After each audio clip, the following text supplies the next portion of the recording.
Press याद है जो कोयलों से चलती थी? ये है वो स्लेट जिससे हमने लिखना सीखा। एग्जाम के टाइम में हम सबके पास एक जैसी तख्तियां हुआ करती थी। उस जमाने का 4 कलर वाला पेन, इस लेटर बॉक्स के साथ तो सबकी यादें जुड़ी है। सबके घर में एक ऐसा म्यूजिक प्लेयर तो होता ही था। जब लाइट नहीं होती थी तो हमारा सारा यही होता था। ये टीवी वाली एंटीना याद है? इस पीले रंग की टिकट को तो हम कभी शायद ही भुला पाए।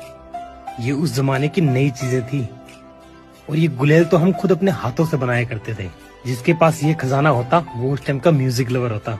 याद है उस टाइम ये 1 रुपए में 4 आती थी। याद है इस पे रात को हम ताला लगाते थे।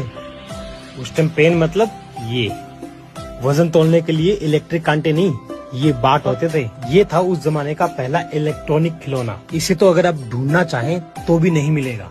ये कोलगेट वाला पाउडर याद है जिससे दांत साफ करते थे? ये डालडा वाले डब्बे तो सबको याद होंगे। और ये था हम